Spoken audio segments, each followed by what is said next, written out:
लेकिन भावनाओं, श्रद्धा, आस्था और विश्वास का समागम है। जहाँ भगवान आया वो जगह धाम बन गए, लेकिन जहाँ भगवान आएगा वो भी बनना चाहिए।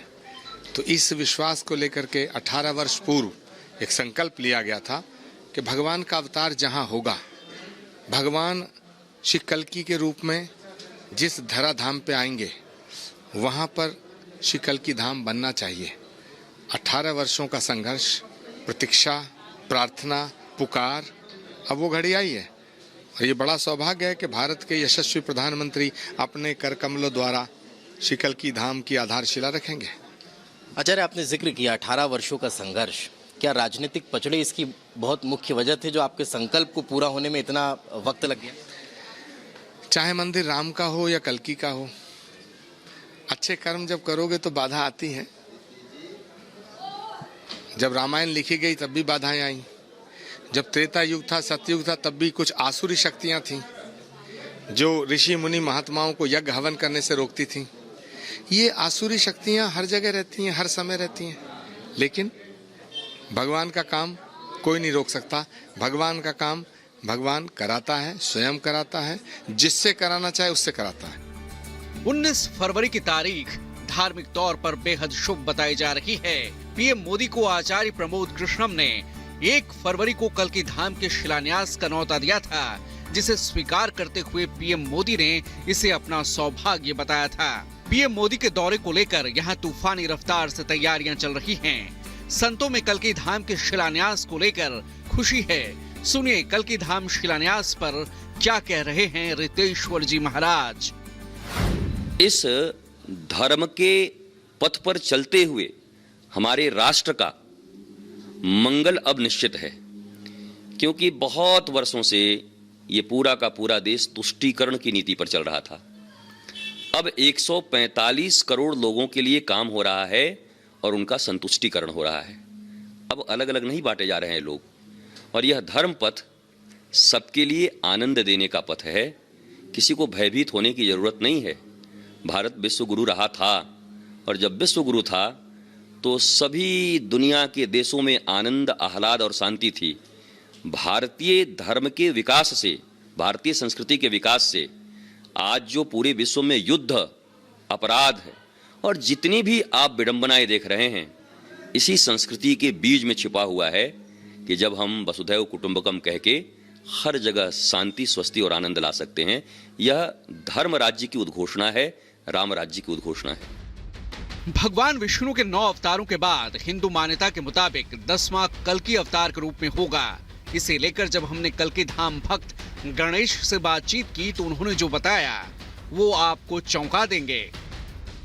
माँ वैष्णो देवी जो त्रिकुट पर्वत पर तपस्या कर रही हैं, तप कर रही हैं, वो भगवान श्री कल्की के लिए कर रही हैं। और जब भगवान का दशम अवतार कलयुग में संभल नामक स्थान पर श्री कल्की के रूप में होगा तो माँ वैष्णो देवी, माँ लक्ष्मी, महाकाली और महासरस्वती के रूप से प्रकट होकर पद्मा के रूप में भगवान श्री कल्की का वर्णन करेंगी और संभल आएंगी। क्योंकि जब भगवान राम का अवतार हुआ था तो माँ गई थी उनके पास और उनसे कहा था कि मैं आपको पति के रूप में प्राप्त करना चाहती हूँ। तो मर्यादा पुरुषोत्तम भगवान श्री राम ने कहा था कि मैं इस समय एक पत्नी के व्रत में हूं, और जब कलयुग में संभल नामक स्थान पर अवतार लूंगा तब आपका वर्णन करूंगा। मतलब भगवान कल्की के अवतार का इंतजार क्या आम क्या खास, बल्कि त्रिकुटा पर्वत में विराजमान माता वैष्णो देवी भी कर रही हैं।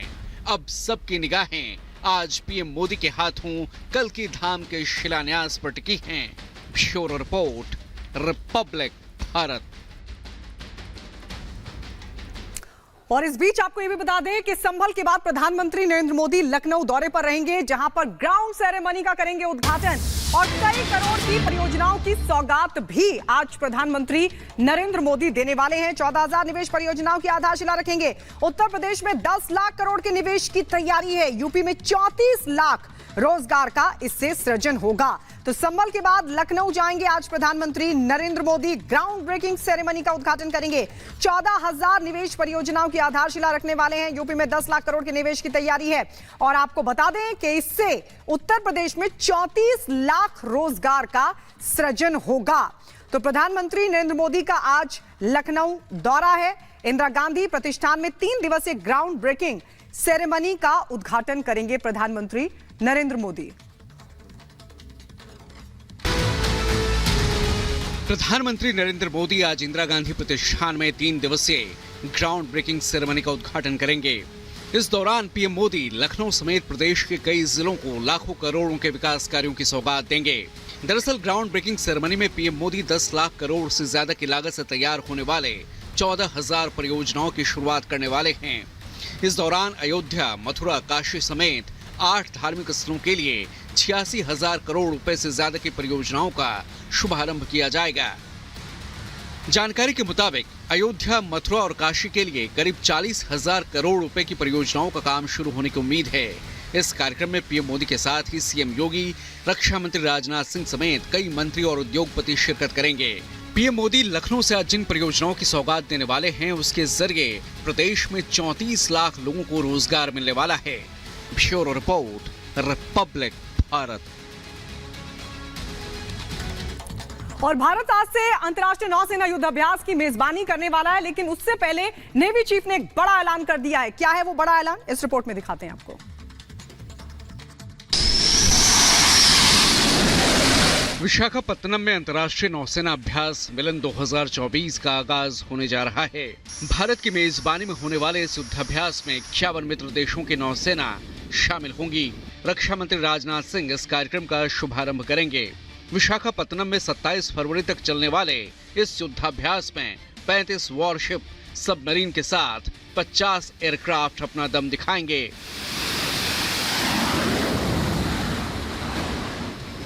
इससे पहले navy chief admiral R Harikumar ने कहा कि भारत की सरजमी पर गलत निगाह रखने वालों पर अब और पैनी नजर रहेगी। उन्होंने बताया कि भारत जल्द ही अमेरिका से 31 MQ-9B प्रीडेटर ड्रोन खरीदने की तैयारी में है। आपको बता दें कि इस अंतर्राष्ट्रीय नौसेना अभ्यास की शुरुआत साल 1995 में 4 देशों के साथ हुई थी, जो अब 50 के पार पहुंच चुकी है। Bureau report, Republic Bharat.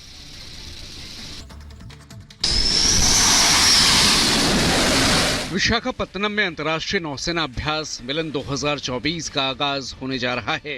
Bharat की मेजबानी में होने वाले इस युद्धाभ्यास में 51 मित्र देशों की नौसेना शामिल होंगी। रक्षा मंत्री राजनाथ सिंह इस कार्यक्रम का शुभारंभ करेंगे।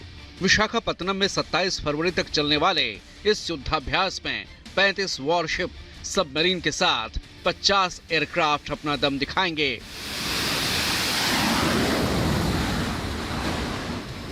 इससे पहले navy chief admiral R Harikumar ने कहा कि भारत की सरजमी पर गलत निगाह रखने वालों पर अब और पैनी नजर रहेगी। उन्होंने बताया कि भारत जल्द ही अमेरिका से 31 MQ-9B प्रीडेटर ड्रोन खरीदने की तैयारी में है। आपको बता दें कि इस अंतर्राष्ट्रीय नौसेना अभ्यास की शुरुआत साल 1995 में 4 देशों के साथ हुई थी, जो अब 50 के पार पहुंच चुकी है। Bureau report, Republic Bharat.